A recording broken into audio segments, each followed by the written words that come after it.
Hey yo.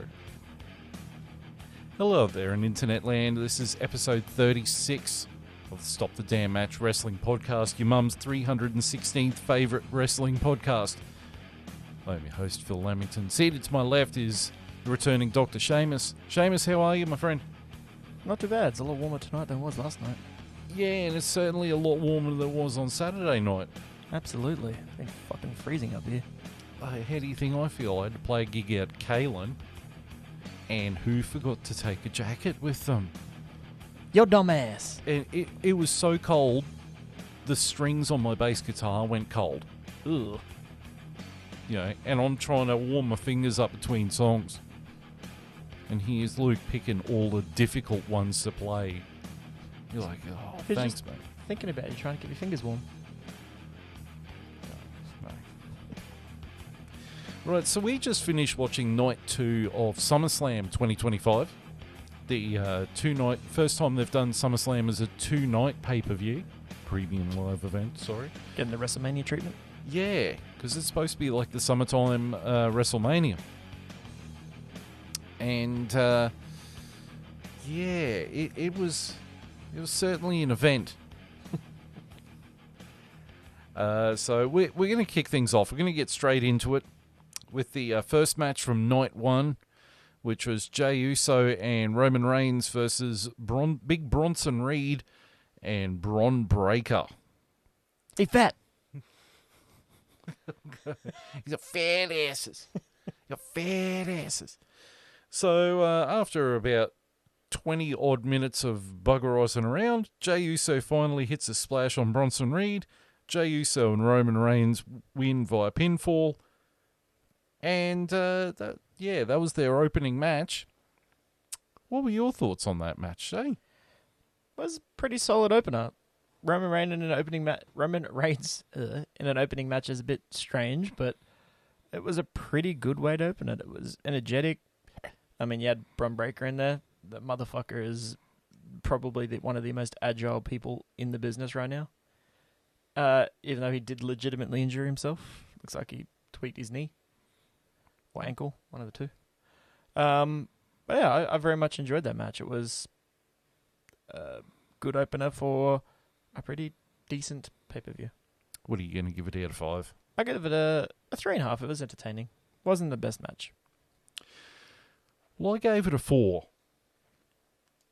The things I enjoyed about it, there was lots of trash talking, especially from Bron Breakker, which clearly he's inherited his uncle's trash talking in the ring. I mean, it's entertaining, though. It was a solid match. It might have gone for a little bit too long. It's a recurring theme. And the silliness of the plot for this match being they're fighting over a pair of shoes. I bet a good pair of shoes. Yeah, but it's a pair of shoes. Yeah, it's not exactly the Terminator 2 of plots here or anything, you know. He didn't even get him back. He didn't get him back either. But no, it was a solid way to start the entire show for the weekend. So I gave it a 4 out of 5. I thought it was a great way to start. Maybe a bit too long, but it was a good way to start.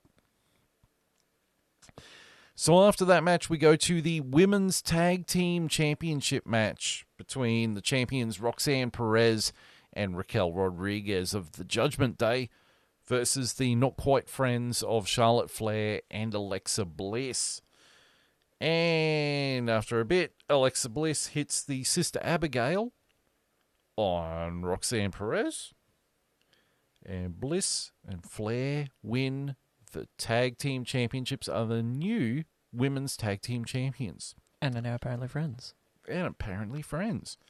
What do you give this match out of 5? What were your thoughts? It was an okay match. It wasn't as good as the opener. But it was probably the second best women's match of both nights.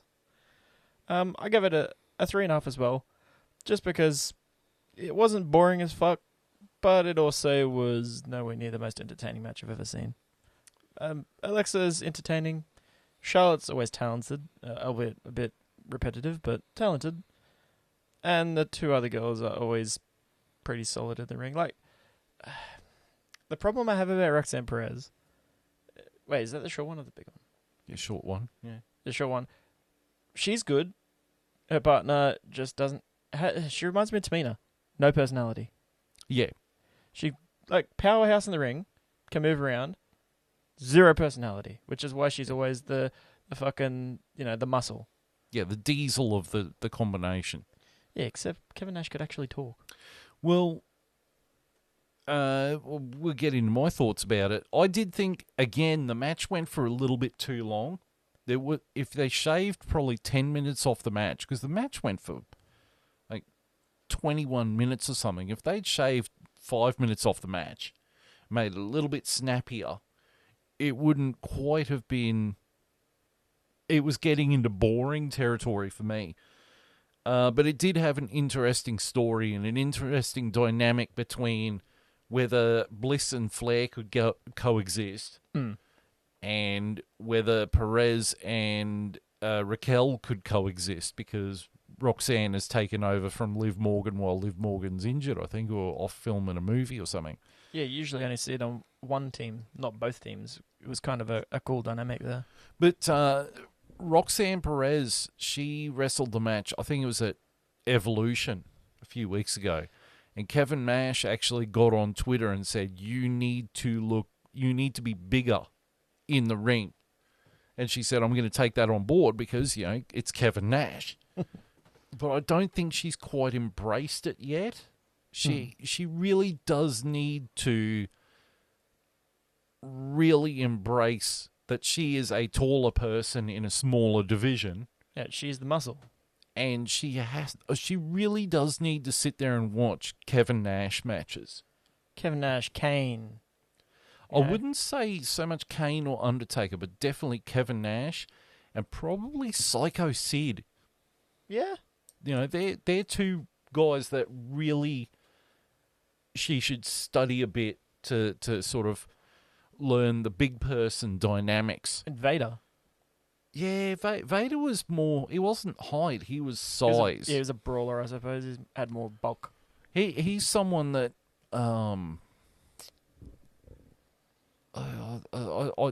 without saying anything horrible, like Piper Niven is sort of that Vader-esque thing. Yeah, she's broad.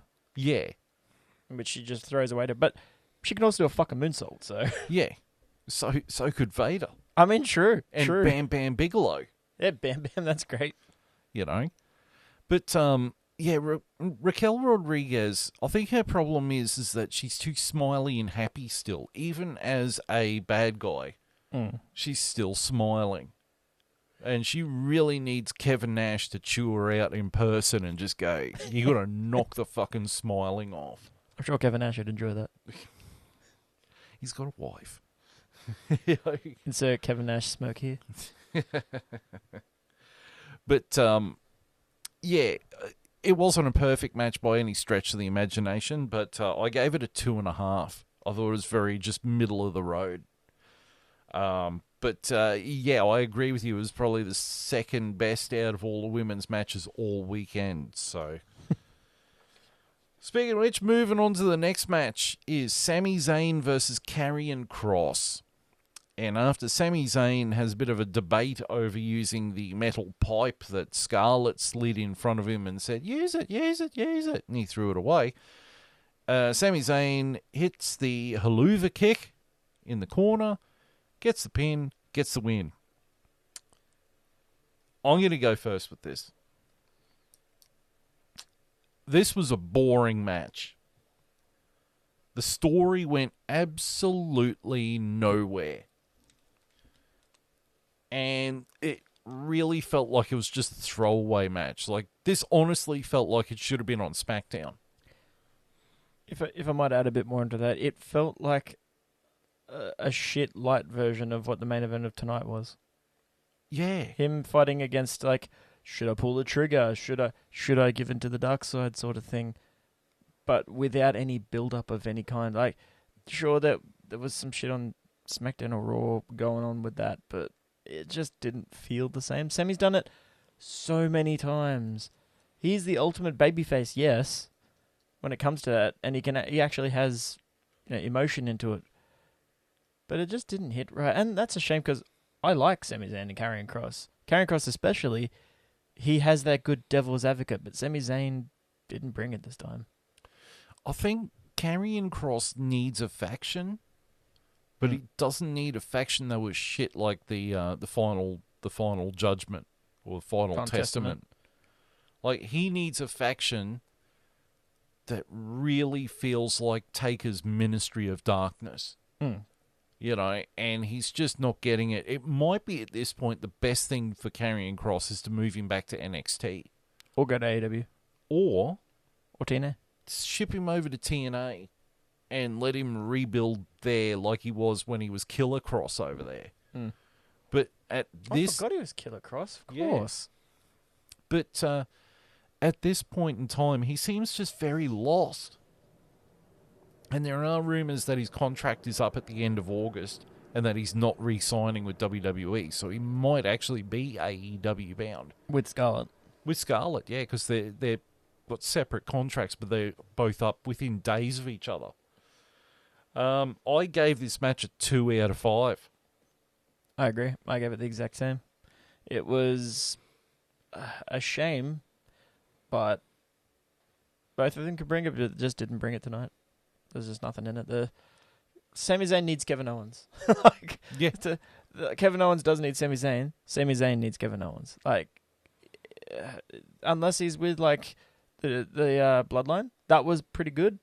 He brought comedy there. He's great with comedy, but great with seriousness, but only with Kevin Owens, which is weird. If Sami Zayn is working a storyline that doesn't have proper emotion in it, he flatlines. Yep. This storyline did not have proper emotion in it. Exactly. Because, the story with Kevin Owens had emotion in it. The story with the Bloodline had emotion in it. Even the storyline at the end of last year with the Bloodline versus the Bloodline Wolfpack, it had Sami Zayn emotion in it. And this storyline just did not have that. Yep. So... yeah, that's my take on that. Right, so we're going to move on. To the WWE Women's Championship match between the champion Tiffany Stratton versus the Queen of the Ring, Jade Cargill. And at the end, Tiffany hits the prettiest moonsault ever, gets the pin, gets the win, retains the WWE Women's Championship. Shay, I'll let you go first. I think what I just did before is a good indicator of what that match was. Omos could have wrestled a better match than this. Oh, Omos versus Goldberg. Jade Cargill is good, and she's getting better. But Tiffany Stratton just needs to go away. You got a finishing move. That is it. That is all you got. You cannot wrestle. You fucking remind me of fucking stupid redhead bitch who was in WWE for a week and then fucked off. Eva Marie. Thank you. You are the Eva Marie that actually got a contract and stayed in and somehow managed to get a championship. How? How much dick are you sucking backstage? Jesus Christ, woman. You know it's bad when you make Nia Jax look good in the ring. I despise this wrestler because she does nothing other than a finisher. Other than that, she's like, look at me, I'm so cute. It's Tiffy time. I've got a rhyming name. Yay! Fuck off. Jesus. What are you going to give it out of 5? Fucking 1. Okay. God. Right. Well, I gave it 1.5 out of 5. This felt like, how do you word this really politely? You don't. This felt like it sent women's wrestling back 20 years. This felt like a divas match. This felt like it would have been Candice Michelle versus, I don't know, fucking Oksana. That is the deplorable feeling about it. Look at Jackie. Oh, the one good thing about this match was it was short. Yeah. Yep. Which has changed from most of the matches Yeah. that were on both nights. Because the recurring theme is this match was long and boring. This match was not long and boring. This match was just quick and shit. And the worst thing about it is, they've been building up Jade Cargill for a long time now, and then this match killed her momentum dead. Yep, she fucking lost. She is dead and buried behind a ditzy bitch who wrestles like Candice Michelle in the Divas era 20 fucking years ago. And they had her lose. Why did they have Jade lose this match?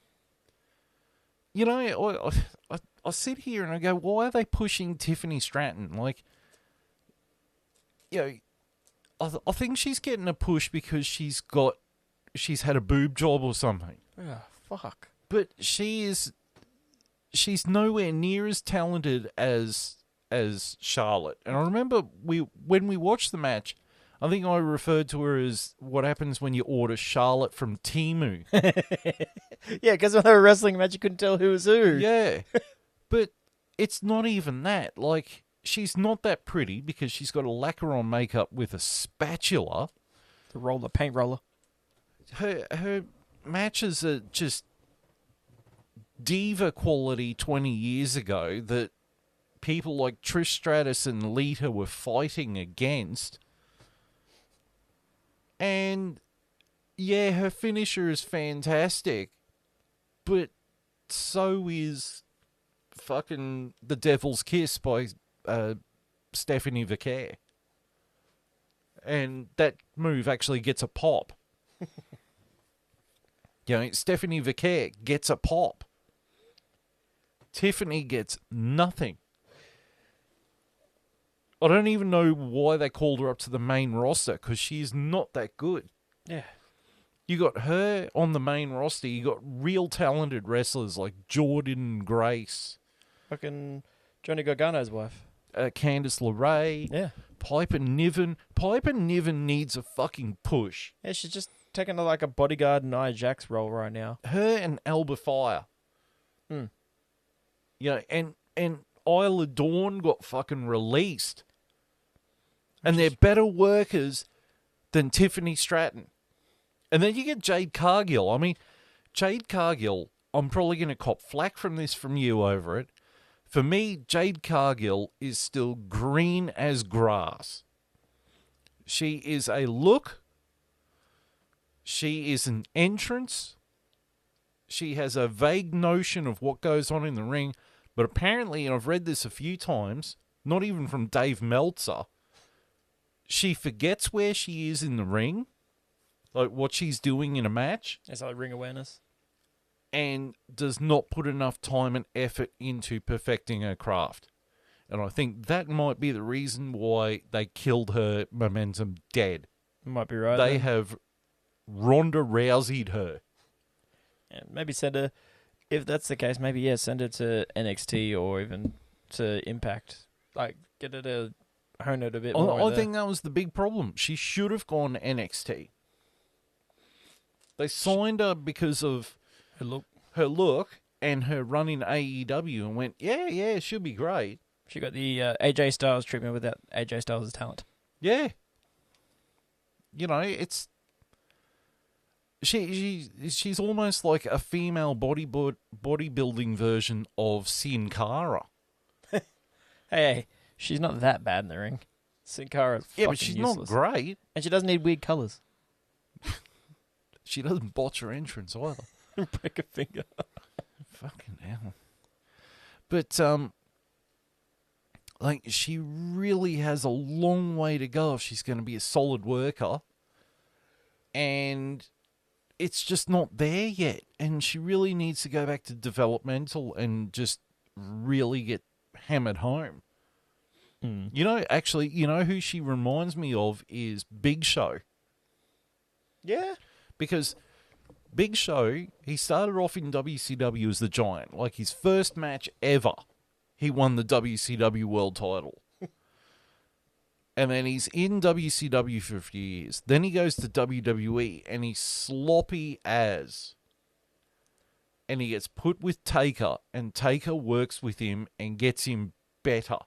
And as soon as he'd finish a match, he would go into gorilla position, and Taker would chew him out in front of everyone. To the point where Big Show was trying to not go to gorilla after a match. He'd try and go around the side, and Taker would find him and chew him out and say, "Don't you ever walk off the fucking side of the stage. You walk through gorilla." But Big Show learned. Even, I think it was 2000, after WrestleMania, they shipped him off to FCW. Mm. And he was. That's why he's not in WWF No Mercy, the video game. Because he got shipped off to FCW to lose weight and get better. You know. It was when he took like a stint off, and then he came back and he lost a shit ton of weight. Yeah. He was fit as fuck. That's when he had that whole like knockout gimmick. Yeah. And he looked like legitimately strong. Like he could fuck you up. Not just, I'm tall, but I'm obese. Well, that's because JR had him sent back to developmental so he could lose weight, tone up, and he said, "I'm doing this for his own personal health." Mm. But in Jade Cargill's case, she needs to go back to developmental, learn how to do it properly, and so that she can be safer in the ring, she can be more effective and efficient in the ring, and not seem like a fucking liability. Yeah, because she's got the strength and she's got the look. She just needs a bit more of the talent, and the proficiency is probably the best word for it in the ring. Yeah.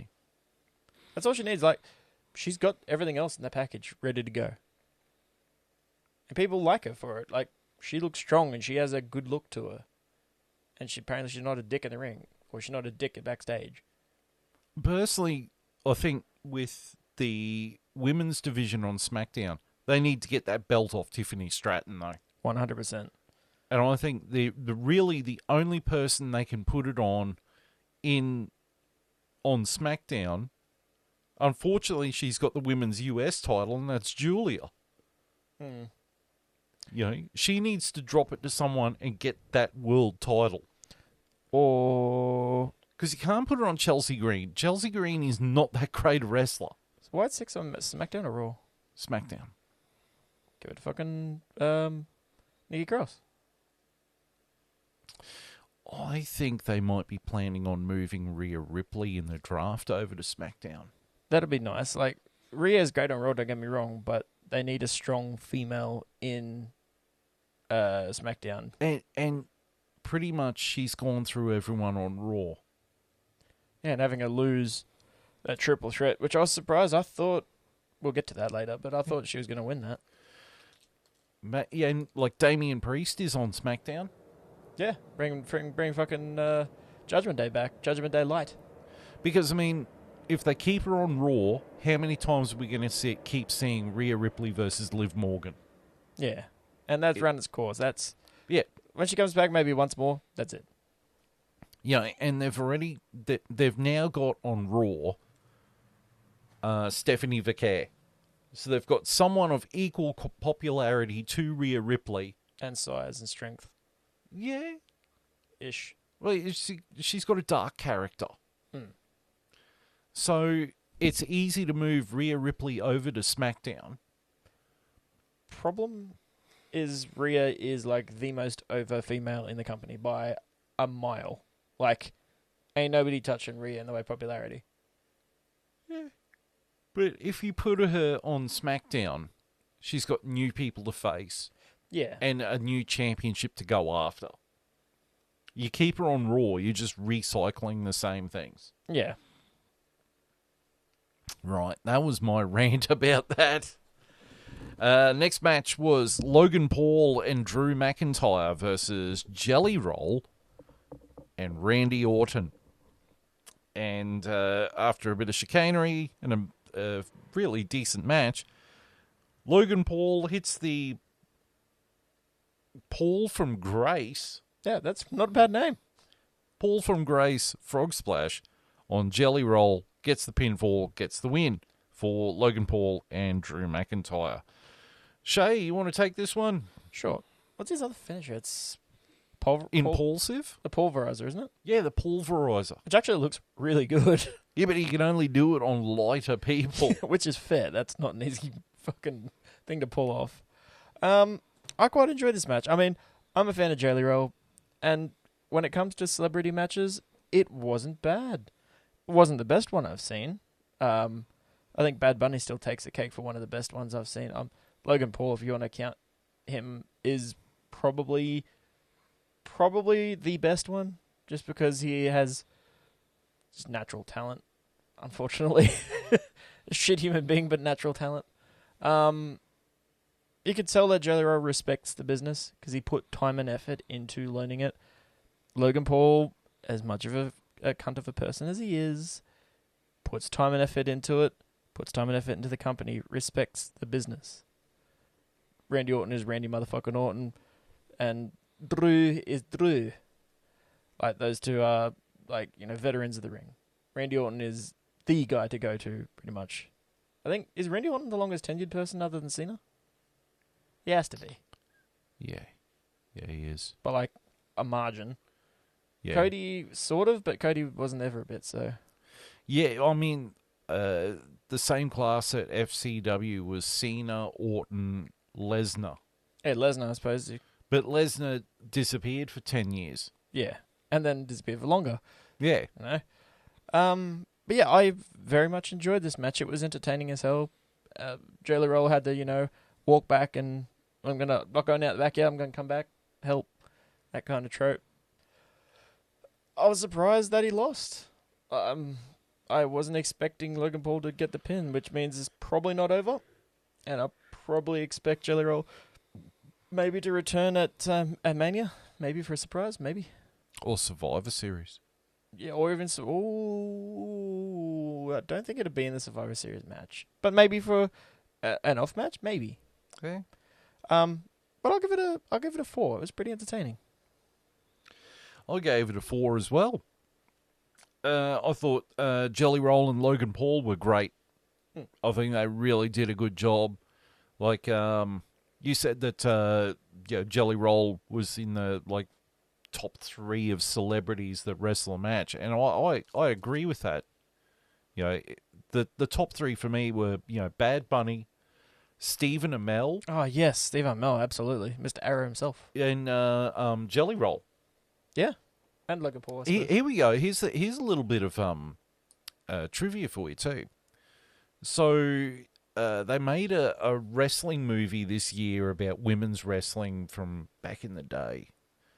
Women in the work. God. Oh, don't drop that. I can't remember what the movie was called, but Toni Storm was in it. And it was all women's wrestlers from the 40s and the 50s and that. And the main chick in it, I can't remember the character's name. She was a real wrestler. Fabulous Muller. Apparently, Fabulous Muller's character is in the movie. Oh, it wouldn't surprise me. She was a major factor in it being the pimp of female wrestling. Oh, yeah. But the main character was played by a lady called Emily Bett Rickards. That's a name. She was in the TV series Arrow. She was the secretary girl who also turned out to be a computer hacker person.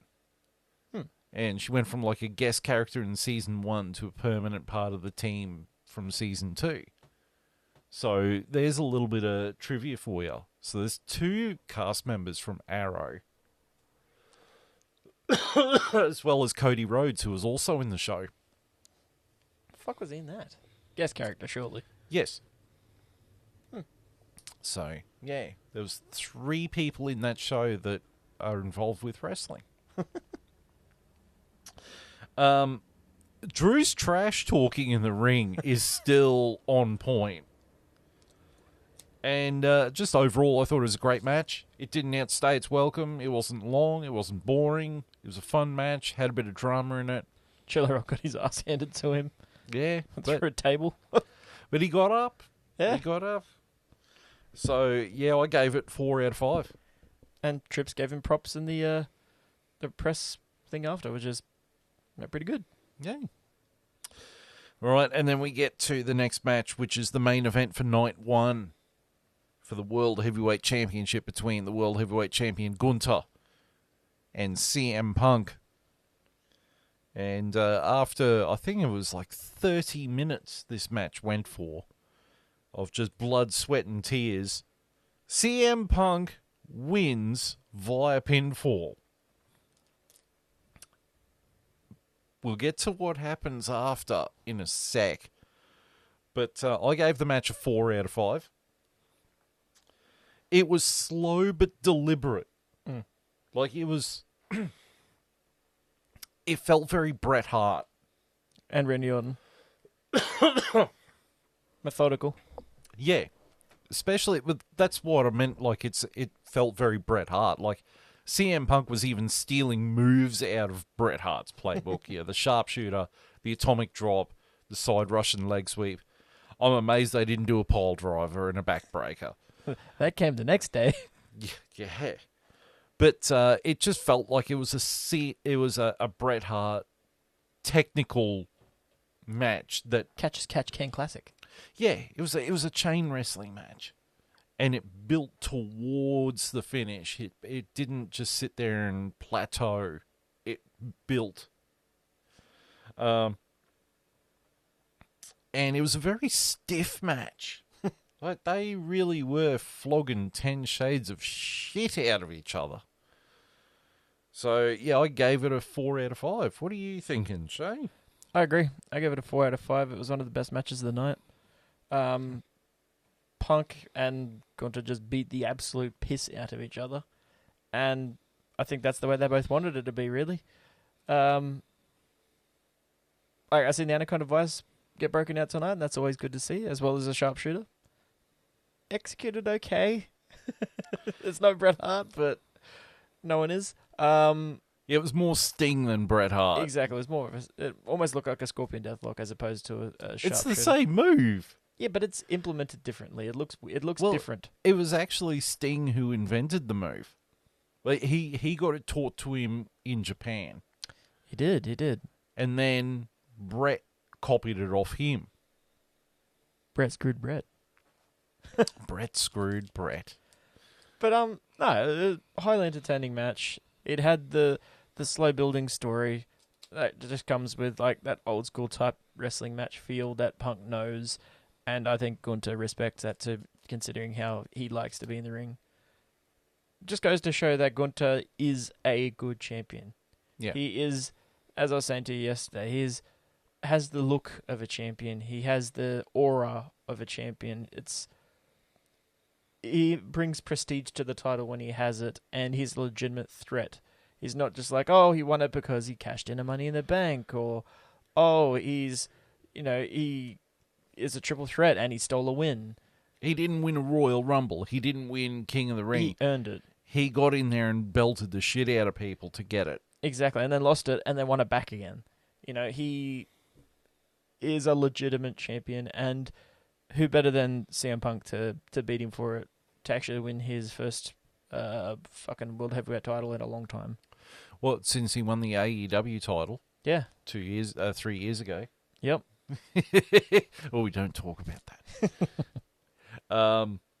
And then, while he's celebrating his title win, Seth Rollins comes out, trying to sell that he's injured, and then takes the knee brace off, runs down, cashes in Money in the Bank, beats him over the head with the briefcase, hits the stomp, hits the stomp, gets the pin, gets the 1, 2, 3, and now Seth Rollins is your new World Heavyweight Champion to finish night 1.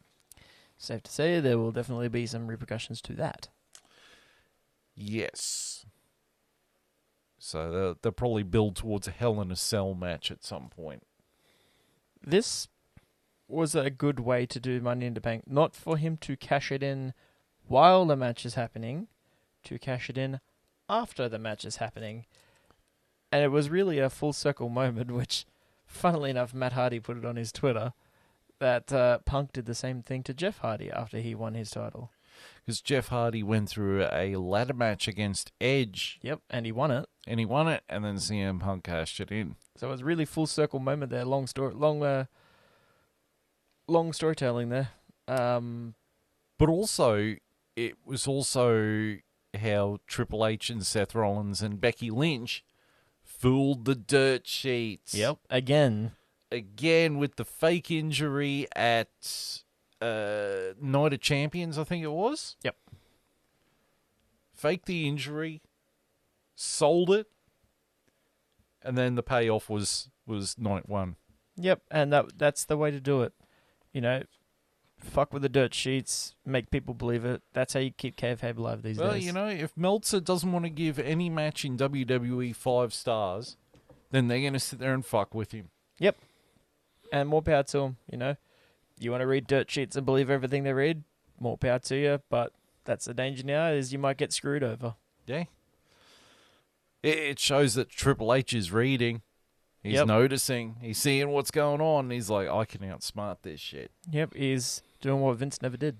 Yeah, because Vince just pretended that, who cares? Reddit doesn't exist. Yeah. Right, then we get to night 2. And the opening match of night 2 was the Women's World Title triple threat match between the champion Naomi, Rhea Ripley, and Io Sky. And towards the end of the match, Rhea Ripley hit the riptide on Io Sky, and then Naomi snuck on in and rolled up Rhea Ripley to get the pinfall and the win and to retain. I gave this match 3.5. Is that Avalanche Riptide? Thank you very much. Was it? Yeah, it was from the second rep. Oh, yeah. Well, yeah. Get it fucking right. Oh, Jesus Christ. Give me it was 4 hours ago, so. Yeah. So I gave it 3.5. The match did feel a little bit slow. Naomi didn't quite fit in this match. Even though she's the champion. Even though she's the champion. Io and Ripley really have some great chemistry. I mean, their match at Evolution was a 5 out of 5. Yep. I'm just waiting for Beck to come out of her hidey hole so we can actually record that damn episode. She didn't watch wrestling anymore. No comment. Come back to us, Beck. We miss you already. Come back, Beck. But Naomi doesn't fit because she's not as good a worker as those two. And it showed in this match where the best stuff was when it was just those two. And the final fault I have with this match is that Naomi won. Yeah. Shay, what are your thoughts? I gave it a 3. It would have been much higher if the finish was better and Naomi was not in the match. I can't fucking stand it, man. Like, yeah, she's better than what she was when she was a fucking Funkadactyl or whatever the fuck she was, and the glow shit that she was doing. She's a bit better as a bad guy, sure, but she just she doesn't have that personality to be a heel, and she's not that great as a face either. She's kind of a weird middle ground. She can wrestle, don't get me wrong, but she can't wrestle like Rhea and Io can. And when you put her in the ring with them, I think she's B tier. Yeah, when you put a B tier wrestler in a ring with 2 A tiers, and possibly, or not possibly, and one of the best women wrestlers in anywhere, you're gonna make them look bad, and that's what happened here. And then to make fucking Naomi win the match boggled my mind. Like, why? For me, Naomi is a US or an intercontinental champion. Absolutely, she's a mid tier. Yeah, she's a mid-card. Yep, 100%.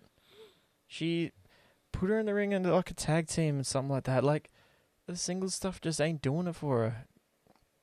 And shit, if you really want to turn Io heel. I mean, she's a good face at the moment. She's pretty over. So is Rhea. We need more heel female wrestlers. There's not that many. Yeah, look, I think they need to look at NXT and bring like Zarya up and make her a heel so that Rhea Ripley's got someone of equal body strength to go against. Or Jordan Grace. Like, Jordan Grace is more than ready for the main roster. Give me Jordan Grace and Rhea Ripley. Oh, big muscly women meat. Beating the meat. Tenderizing the meat. Yeah. You receive the potatoes for laters. But those two definitely. Like, Yeah. The fact that you can now mix talent with TNA, perfect opportunity for a female mixed brand.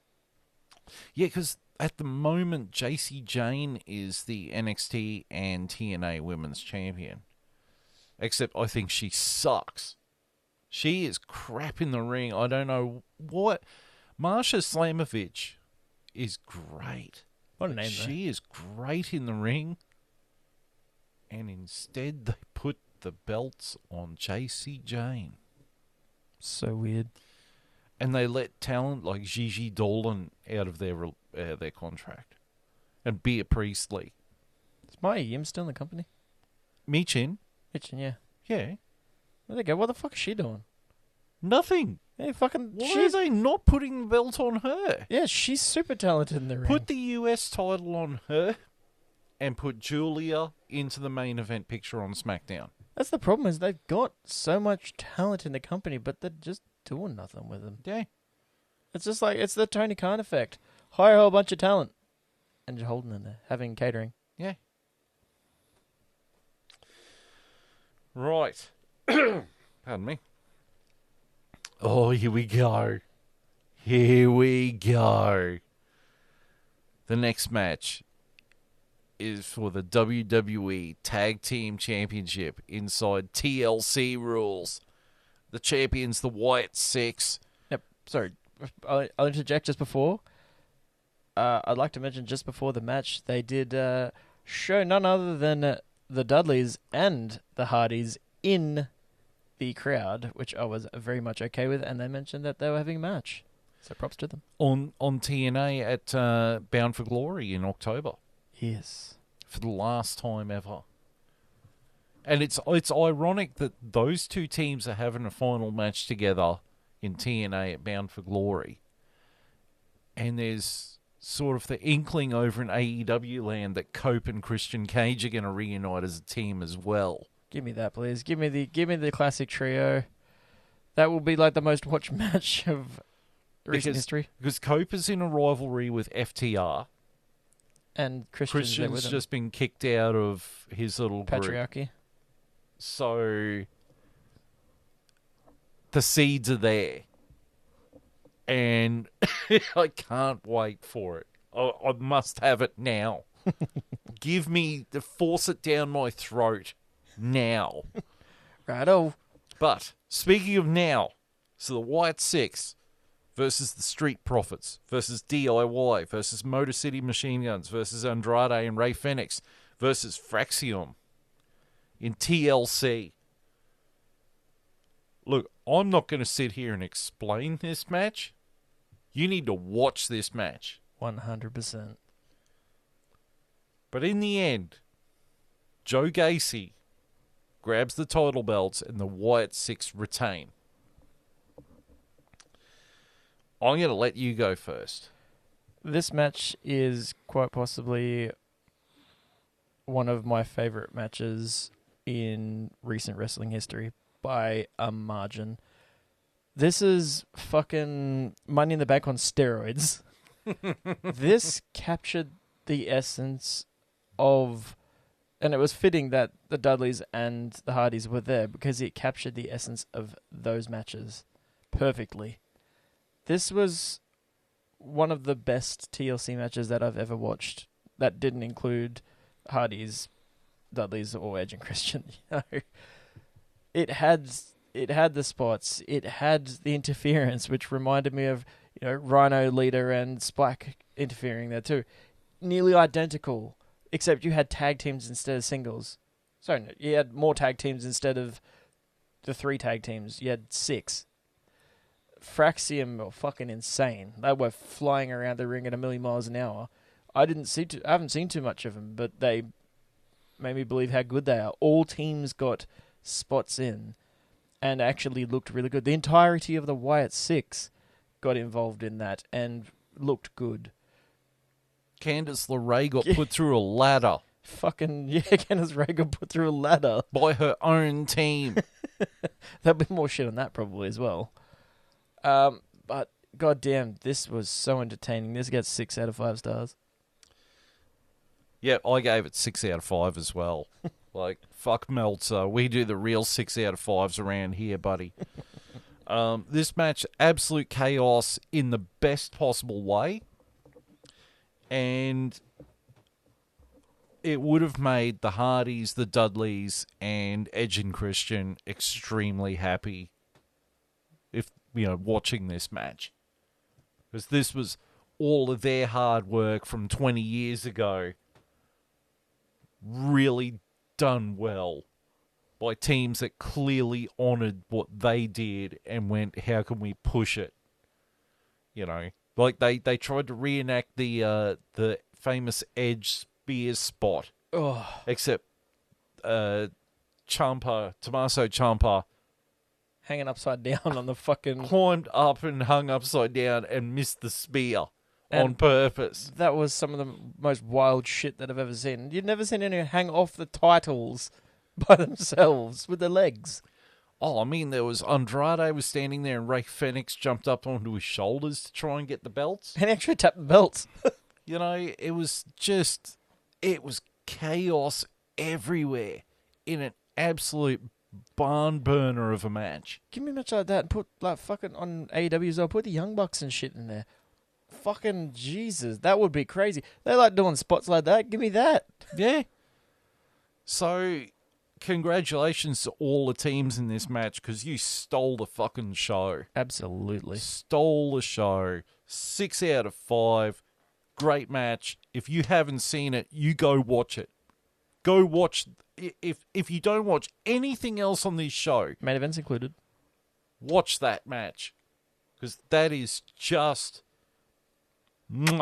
chef's kiss. Yep. Right there. That would give Gordon Ramsay a hard on in a kitchen if he cooked it. Where's the spot sauce? Oh, there was spot sauce everywhere. There was spot sauce everywhere. That was the fucking lamb sauce right there. Unfortunately, we have to move on from that match.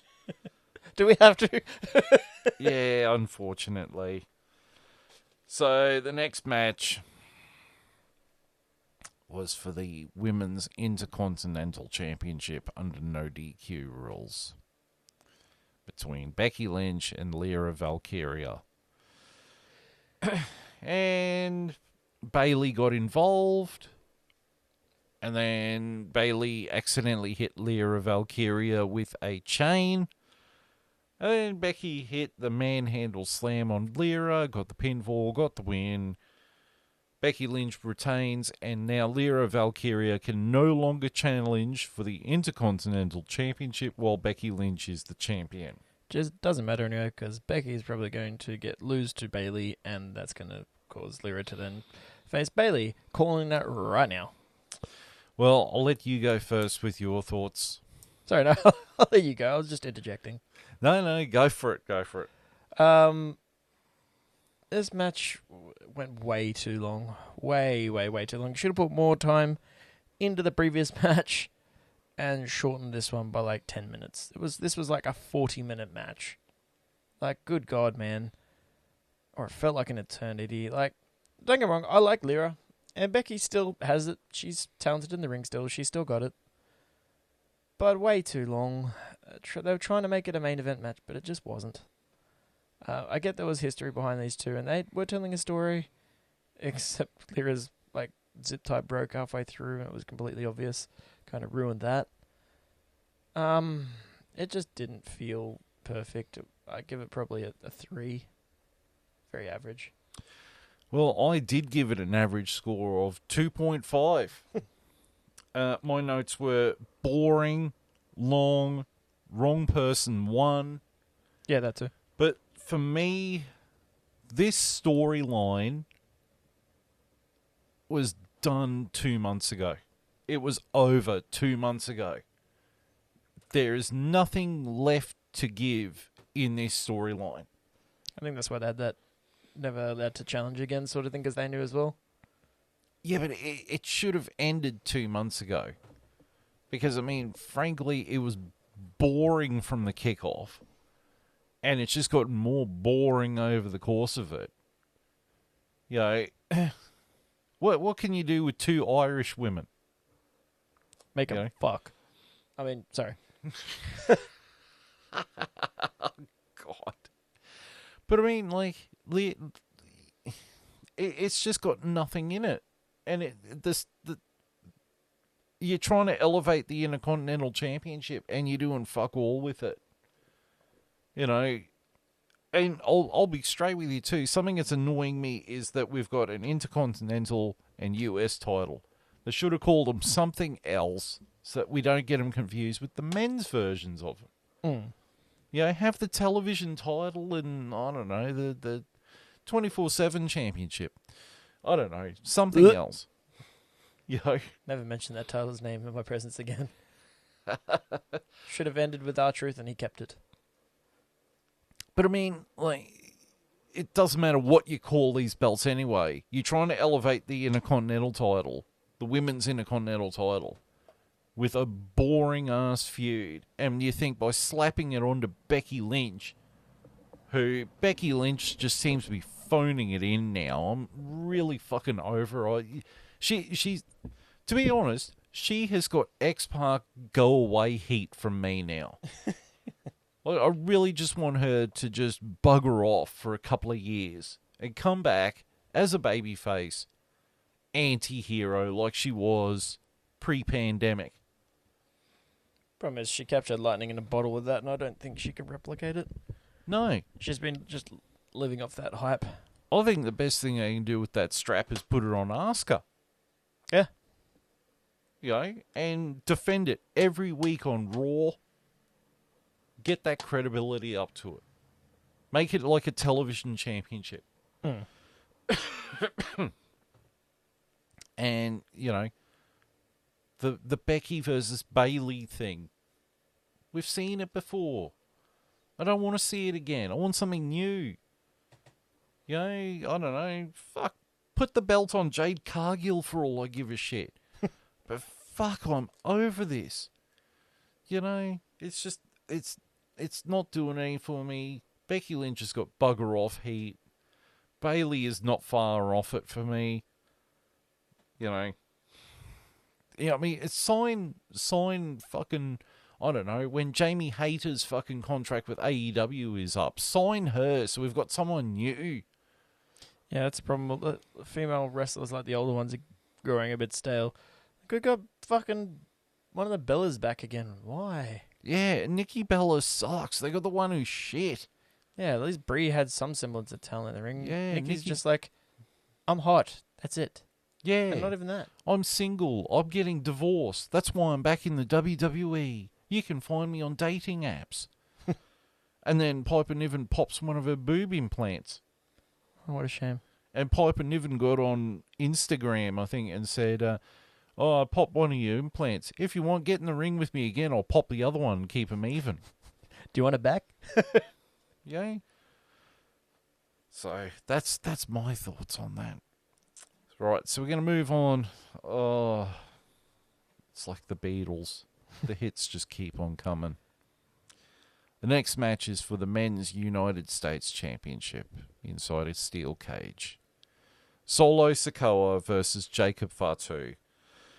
And then towards the end of the match, Tala Tonga, that's the really tall one. Because fuck me, I can't tell them apart with their fucking names. You had Tama Tonga, Tonga Loa, JC Mateo, and now Tala Tonga. And like Jacob Fatu, Solo Sikoa, Jimmy Uso, Jay Uso, fucking Bronson Reed, Roman Reigns, and they all look the fucking same and have similar fucking names. This is pissing me off. Rikishi's just a fucking machine, okay? Oh, fucking hell. So Tala Tonga kicks the door into Jacob Fatu's face. Solo Sikoa falls out of the door, wins and retains the United States Championship. I'm going to go first with this one. I gave it 1.5. This was boring, uninteresting, and I don't know who half the guys in this match fucking are. I don't know who they fucking are. They're all the fucking same. Their names are fucking confusing. I'm not saying they all look the same because I'm being racist or anything. It's just that they've got no defined characters. No personality. That's exactly right. You know, Jacob Fatu's got personality. Solo Sikoa's starting to develop a little bit of personality. The problem is that Solo Sikoa is not a leader of a faction. He ain't Roman Reigns. You know, this whole MFT or the Bloodline Wolf Pack that he had, honestly, calling it the Bloodline Wolf Pack was being really kind to it, because really it was more like the NWO B team. Like the black and white version of the NWO that didn't even have the NWO music, and Stevie Ray was the leader of it. That's what that felt like. BWO. You know, while the NWO Elite were coming out to the Wolfpack music, with Hogan now spray painting everything in red and wearing a fucking do-rag. I remember that was the thing. Oh, God. You know, like, people shit on the NWO black and silver. At least it had some kind of credibility until Goldberg kicked Bret Hart in the face. Sorry, Johnny, but kicked his head through his head. Goldberg was a bit dangerous, brother. You know, ask Bret, ask Taker. Hey, Goldberg, try to kill me in the ring. I mean, like, he killed fucking Bray Wyatt's momentum. Yeah, just saying. But this just feels like the B team bloodline. Maybe it might be the best thing for Roman Reigns is to reform the entire bloodline as a massive group, but without the Usos, and give them some kind of direction or something, because fuck me, this is just painful to watch. And it's painful with Jacob Fatu, who is the most talented out of the bunch of this lot. By a mile. By a mile. Which is a shame, because Tama Tonga and his brother are talented.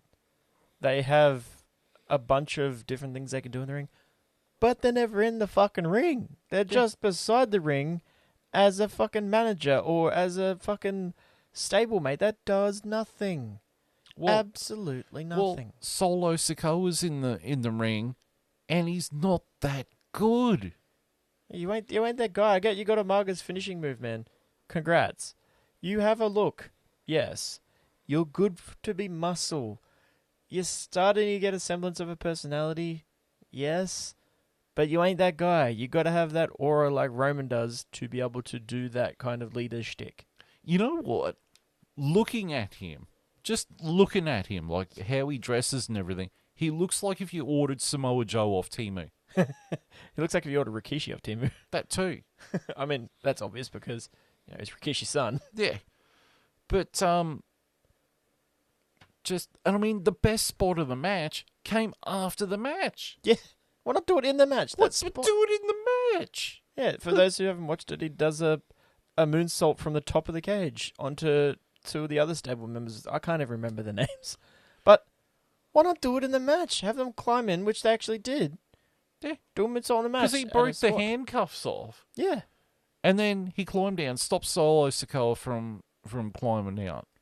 Then goes to try and climb towards the door.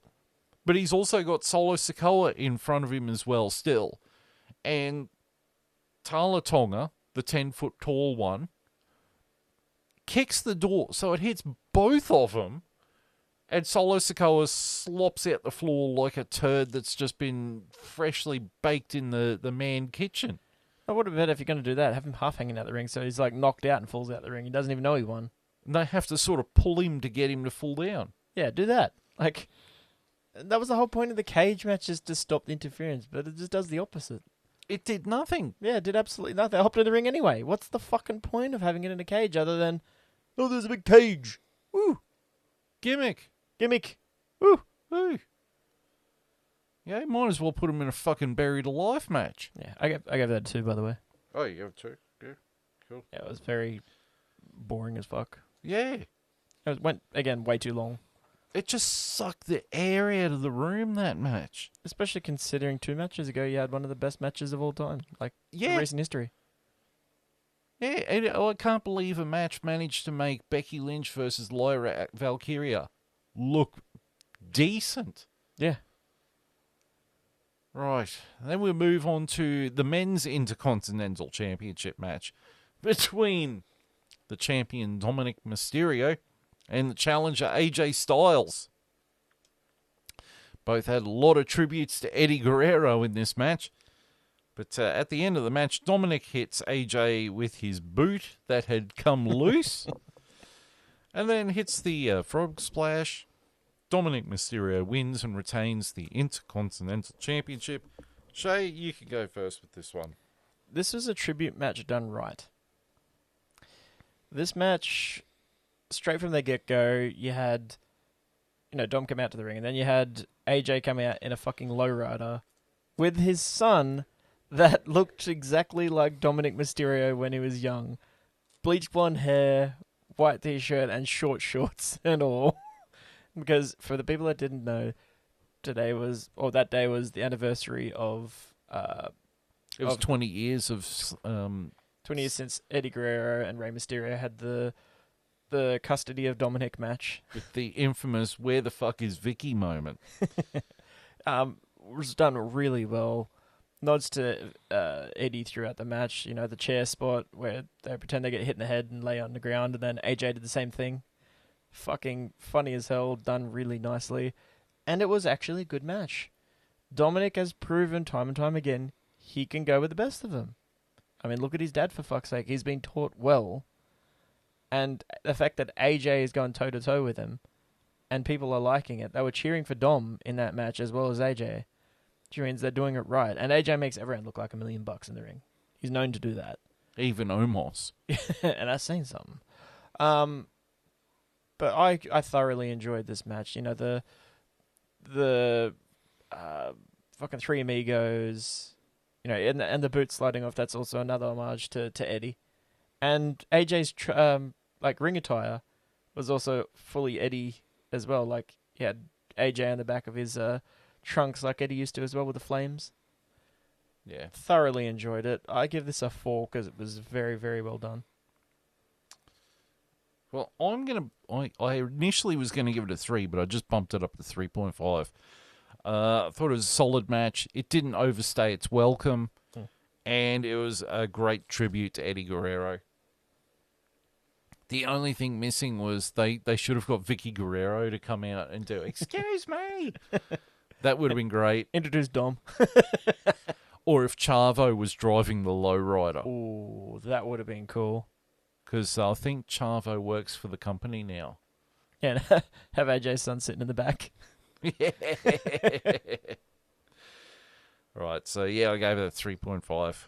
Then we get to the main event of the entire PLE for the WWE Championship, and it's a street fight. John Cena in his final SummerSlam versus Cody Rhodes. And after 40 minutes of battle, glorious battle, Cody Rhodes hit, I think, the 5th crossroads he'd hit in that match. Hits crossroads, gets the pin, gets the win, gets the WWE Championship back, and gets John Cena back as a babyface. I gave the match 4 out of 5. It was long storytelling over the course of the match. It was a very solid match. It was a lot better pace though than the WrestleMania match from this year, because that was an absolute dire dog of a match, that one. I'm so glad this one didn't have Travis Scott interfere in it. There was no soul bullshit in it, and they were smart enough to turn John Cena face on SmackDown before SummerSlam. So you had 2 baby faces going at it toe-to-toe like gladiators. Told a really good match. It was really interesting. If it wasn't for a couple of matches earlier in the night being absolute wind suckers out of the room, I probably would have enjoyed this a lot more. But I still gave it a 4 out of 5. John Cena, gladiator of a man. The gladiator of a man. Bill Goldberg. This match was a very, very well done match. This is a long match done right. A lot of these matches on both nights were long, done wrong. That rhymes. But this one was actually done properly. It started slow. You know, they shook hands. Sorry, they hugged it out at the start of the match. Respect sort of thing, because you got babyface and babyface. Cena come out to his music, which is cool, and did his whole babyface gimmick to a massive pop, as it should be. You know, that's kind of what he was hoping for. And he just looked like he was having a good time throughout the entirety of the match. He had a big grin on his face. The spots, because it was a street fight, were done quite well. Tables, stairs, chairs, you know, you name it. They were throwing fucking bins at people at one stage. A fucking pile driver got pulled out. Yep. Fucking Cena taking another pile driver. There's a second person he's taken it from. One of them being AJ. No, so the first one was Punk. Yes. What are you going to do? I want to pile drive you, John. Okay. Okay, let's do it. The crowd getting into it as well was kind of funny. You can't do that. Yes, we can. Earlier it was you can't wrestle, and it was yes he can. Cena pulling out a fucking code red on the outside. Yep. That was impressive considering as someone his size. There were a lot of spots that Cena doesn't usually do. That definitely, as you were saying, Phil, took you back to like Dr. Orthogonomics style, where he was pulling out those stops and not playing safe. He knows he doesn't have long left in it, so he's like, fuck it. I'm going to just pull out the stops that I know I can do to surprise the shit out of people because I can, to make it memorable. And this is what I hope they continue doing until he's like done. Because this match was just super entertaining and very well done from start to finish. Didn't overstay it, even though it was long. And the surprise at the end was pretty good too, but we'll get to that. I gave this one a 4.5. Right. And then there was the surprise after the match, which was so Cody Rhodes had left the ring so that John Cena could get acknowledged by the crowd, which was a nice moment. And then Brock Lesnar's music hits, and out comes Brock Lesnar, and Brock Lesnar screams on in, hits the F5 on John Cena, and wanders off into the distance. Cowboy hat and Psycho Sid vest in all. So that was a great way to end SummerSlam. Right. Now comes to the big question. What are you going to give it out of 5 cheese graters? I'll give this one a 4, purely for the fact that it has one of the single greatest matches that I've seen in a long time. That made up for the shit matches that we had to endure. It's the only reason that this pay-per-view does not get a 5. Otherwise, it definitely would. Yeah, that's my thoughts exactly. I gave it a 4 as well. The TLC match, the World Heavyweight title match. Yeah, both main events. The Intercontinental Championship, the Men's Intercontinental Championship match. The Women's World title match to start off night 2. Yep. I've got to read my notes again. The first match? Yeah, the tag match between Jey Uso and Roman Reigns and the Empire. Yeah, even Logan Paul, Drew McIntyre, Jelly Roll match. The celebrity match, yep. Yeah, they were great matches, and they really did make up for the abysmal women's championship match with Tiffany Stratton. The boring Sami Zayn Karrion Kross match that felt sort of directionless. I'm not going to slag off the women's tag match because it was better than the others. It was, yeah. But certainly the Women's Intercontinental Championship match, the US title match, and the WWE Women's Championship match were just the drizzling shits on this show that dragged it down. They're very much the anchor. And I reckon if you'd cut those matches out, You can fit them all into that. you'd have a 3-hour each night pay-per-view. Yep. That would have felt economical. Yeah, 4 hours on both. Mania, sure. SummerSlam should be 3 on both, in my opinion, if you're going to do a double day. So that's our review on SummerSlam. We've only got really one news item to cover, which was unfortunately last week, the passing of the immortal Hulk Hogan. Yes. Which, Brother. you know, it's... Oh, God. It's how do you balance this? Like, he was a racist piece of shit. He was a liar. Yep. He really bought into his own bullshit. He was a diva. Oh, absolutely. But on the other hand, like Ric Flair was the better wrestler, but Hulk Hogan was the guy who made wrestling mainstream. Yep. He was the first one to do it. He's the guy who got it global because of like Vince McMahon and the WWF. But he became the face of wrestling in the 80s. You know, and there was always two types of wrestling fans in the 80s. There were the guys who watched WWF because Hulk Hogan and Macho Man and the big larger-than-life characters.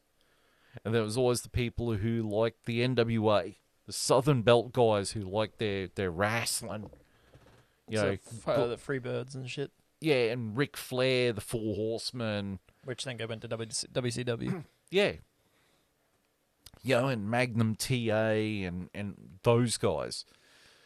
So it was always a clash between the pair, but to downplay Hulk Hogan's position in all of this really is to downplay wrestling as a whole. Yeah, no, it's like the superpowers. Yeah. The NWO being obviously the biggest one. Yeah. And bringing up multiple names with him. As much as he had he was the OG Golden Shovel guy, you know, bearing talent when that wasn't going to work for him, brother. He also helped bring up a lot of names as well. You know, his NWO members come to mind straight away. Nash and Hall. Goldberg being a massive one. Because it was his idea to drop the belt to build Goldberg on Nitro at the Georgia Dome. Yep. Who's another massive name that he brought up with him? I mean, didn't make his name, but The Rock. Probably one of his greatest matches ever, Rock Hogan. That match is huge. Yeah. Obviously, I mean, like Macho Man Randy Savage. He legitimized WCW in the 90s, first of all, with his first match in WCW against Ric Flair at Bash at the Beach 94. Yep. But then, you know, he formed the NWO, which revitalized his career and reinvented him. So Hogan was the third man. Yeah. Because initially he turned that down. He wasn't going to do it. And then so they went, oh, well, we'll have to go with Sting. And then at the 11th hour, Hogan went, no, I think maybe it has to be me. And so they went through it, and it was the right call. Yeah, one of the biggest surprises of that era. Yeah. You know, it was one of the biggest turns ever. Yep. I mean, look at all the crap that gets thrown at him afterwards. Toilet paper, fucking bottles, drinks, you know. Did Paul Shawn Michaels have a battery thrown at him? A fan jumped the railing and they beat him up.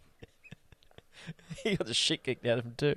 Fuck jumping a ring at that time, you get fucking murdered. Yeah. Particularly with Hall and Nash in there too. Stomp the shit out of you. Yeah. You know, it really reinvented him, and it reinvented WCW. You know, without the NWO, there's no DX. Yep. Without the NWO, there's no Bloodline. There's no Evolution. There's no what other big factions are there? There's no Death Riders. You know, there's no the Young Empire. Bucks. There's no the Shield. There's The no Shield. Undisputed Era. White 6. Yeah. You know, so it really reinvented everything. It invented stables. Stables as a whole, like your big stables. Well, it was the Bullet Club. It was the Four Horsemen that started the stable concept, but the NWO Legitimized it more. yeah, and it made bad guys cool. Yeah. That's bad the guy. thing about it. It made the bad guy. Yeah, you know. So and they broke through the fourth wall. There was more than one occasion where Nash is walking down to the ring, throws up the NWO too sweet, and says, "This is for you, HBK." And then on Raw the next week, you know, HBK throws it up and says, "Right back at you, big sexy." You know, they broke the fourth wall, and they did not give a shit if they upset Vince McMahon or Eric Bischoff or anyone else. And that paved the way for DX to do their thing as well. Well, they always... I think it was Triple H who said that DX was click north and the NWO was click south. Because, like, WCW was Georgia-based. WWF was New York-based or Connecticut-based. Connecticut, yeah. Which is So still it's up. north and south. So... But, I mean, yeah, you look at all the... Who else did Hogan build? Like, Macho Man Randy Savage. Lex Luger. To an extent. The Ultimate Warrior. Yep. The Ultimate Warrior is a massive one. Sergeant Slaughter. Well, I mean, they had that match at WrestleMania 7. Iron Sheik. Yeah, the Sheik. Even though Sheik hates his guts, but... You're no good piece of shit, motherfucker. Yeah, you know, he even had a little bit of a hand with Bret Hart and Yokozuna. Yokozuna, yep. Like, you look at the list of people that he has wrestled, and it just keeps going down, and, like, the list goes forever. And anyone he's been in the ring with, for the most part, I must say, has been brought up from that. Like, it helped their careers mostly. Well, there's actually another wrestler who we didn't mention who did have an impact on... Hogan had an impact on his career. And that is The Undertaker. Yep. You know, Taker had been in WWF for a year and Hogan dropped the belt to him. Mind you, like, he told Taker, like, you know, watch my neck, brother, don't hurt my neck, brother, blah, blah, blah, blah. It's a tombstone. So Taker tombstoned him, except his head is clearly 30 centimeters above the mat. And it's stiff, brother. Oh, my neck. You got me, brother. And he's like, get my wife and, you know, call the family and get the doctors and rush me to the hospital and everything. Contract motherfucker. Yeah. And Taker's just like, you motherfucking mutt. So that's why their 2002 rivalry was slightly prickly, because Taker's like, I'm not buying your bullshit this time, buddy. I'll fucking spark you for real, cunt. Yeah. Well, by that point, he was using the last ride. So he's like, I'm going to drill you into the fucking mat this time. So I heard your back's already fucked from your leg drop. Well, let me try and fix it for you. Yeah, I'll rearrange your fucking spine, you piece of shit. But it's really sad to remember that the Raw premiere on Netflix was Hogan's last appearance on TV. And he got booed out of the building. Yep. And that's the sad thing is, you know, all it takes is a moment of stupidity to ruin your career. Yeah. You know, a moment of stupidity to voice what may be your opinion, which, sure, everyone's entitled to their opinion, but there's a fine line between voicing your opinion and being blatantly racist to people that don't deserve it. The thing about it, and I'm probably going to That be anyone deserves to be racist to, by the way. I think the problem, or not so much the problem, I think that the thing for me where I think Hogan's got a little bit of defense in it is that Bubba the Love Sponge guy was the guy who recorded that. Hogan didn't know he was recording that. That being said... And then Bubba let Hogan shag his wife because his marriage was falling apart. So he was just like, here, shag my wife. It kind of feels like Bubba the Love Sponge was setting him up. Oh, 100%. So, while, yeah, Hogan is a racist, and when he went to apologise to the locker room in WWE, he did everything except say the words, I'm sorry for what I said. What he told the locker room was, be careful with what you say because people might be recording and you might get busted. That's not the right thing to say. And Mark Henry was very vocal about, no, that's bullshit, mate. So were the New Day. Yeah. Which weren't out for the 10 bell salute, by the way. I don't know if you noticed that. I didn't watch the 10 bell salute, but I did notice that CM Punk looked uncomfortable. Yeah, the cross-eyed look. Yeah. New Day were not out there at all. I don't No. know if that's because they weren't there or they're busy or something, but yeah, they weren't out the front. Yeah. Which, fair, you know. Yeah, I don't think the Street Profits were there either for the SmackDown one. I think you're right, yeah. And I certainly know Mark Henry wouldn't have been there. Definitely not. You know, so I think another person who actually called him out on his bullshit, who isn't black by any, was Baron Corbin. Like, Yeah. Baron Corbin wasn't thrilled about what he said either, and he's just like, no, this is bullshit. Baron Corbin was very outspoken about if he didn't agree with something, he spoke his mind. Might be why he got released from the company. Yeah, well, he's in MLW now, I think. Yeah, doing his own thing. Yeah. I do hope I see him back in WWE because he's quite good. I think he got released purely so they could just refresh his character, eh? That too. You know, sometimes you got to get the boot so you can refresh your character. I mean, Bobby Lashley worked Head for over him. AW for a bit and come back. Yeah. You know, Andrade, Aleister Black. Yep. You know, so, Rusev.